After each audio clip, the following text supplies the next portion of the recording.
Crossroads Community Services was in the works before I became a staff member at First United Methodist Church. We had been distributing food through a very small program at First United Methodist Church, where actually volunteers would come in on Saturday and Sunday, put together 50 sacks of groceries. Then on Monday they would start seeing families, and when they gave out the 50th sack, they were through for the week. I was in retail for 23 years, and our store had closed. So I thought, well, I'm happy I'm retired. Well, that didn't work. After 2 weeks, I was just bored at home. My daughter told me about this place. She said, Mother, wouldn't you like to go volunteer a few times, out of the week? I said, sure. I've been at Crossroads in one way or other since about September 2006. So I guess that's 12 years. Well, first and foremost, I had a predicament. I lost my mother. That was on 20th March 2012. And a month after that, specifically on the 28th of April 2012, I got shot. So that experience made me to be, technically I was crippled, didn't have to work, didn't know where to go get food. And so the apartments that I used to stay, they had mentioned about different places where you can get food and stuff like that. And Crossroads happened to be on one of those lists. I really felt like this was my calling to be a part of this type of work. And so that was the beginning of it. I started volunteering more days and then more days. And I have been here ever since.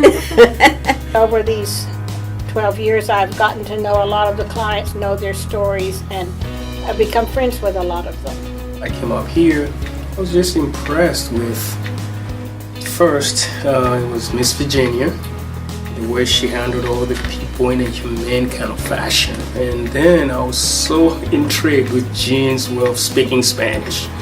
It was just awesome, and and we were treated in a out of humanitarian grounds.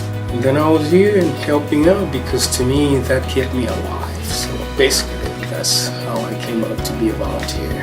And the predicament based on how it was a simple twist of fate. Let me put it that way. In addition to providing food for the community, for people to come in, and nutritious food, not junk food, I think for a lot of our clients, they feel it's a place where they can come just to talk, to visit, so where somebody accepts them, where nobody is judging them for being in the situation they're in. We pioneered giving more food per person.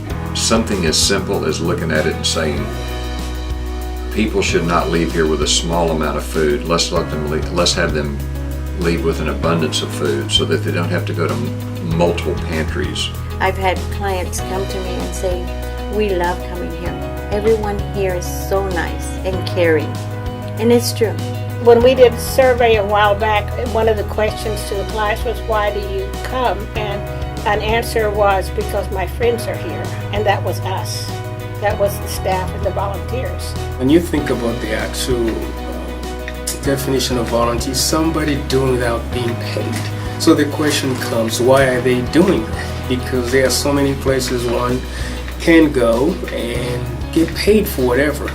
So I think, in my opinion, volunteers are very critical here because they have that element of empathy beyond sympathy. And realize that oftentimes people are at a crossroads in their life when they're coming in for help. You have different volunteers from different groups telling different stories of what this organization actually stands for, which is at the crossroads where everybody meets. I just feel like we're just one big family. We went to a CDP site one time to register clients, and I was very careful because it was an area where I knew there were a lot of Spanish speakers.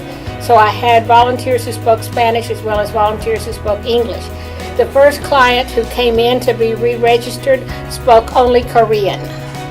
So I looked around my volunteers and decided Julie would be the one who could speak Korean. And poor Julie had quite a time with sign language and everything else talking with this man, but we got him registered. The best way to represent God is to actually help others. And I think there's somewhere in scripture where God actually asks a rhetorical question. He says, how can you claim to love me whom you have never seen when you fail to love your fellow mankind whom you see every day? A lot of people have said that they don't have to worry now like they used to about whether or not they would have enough food on their table. It's rewarding. It's very rewarding when at the end of the day these people give you a hug. To this day everybody sees me and, oh, I hadn't seen you, and they give me a hug, and that's meaningful to me. I look at different avenues of God in different ways, so I recognize Crossroads to be one of those channels. So. I've always said I'll do anything except sort clothing. But we have wonderful volunteers in there, and they say, Jean, we know you're not going to help us, but hi, anyway.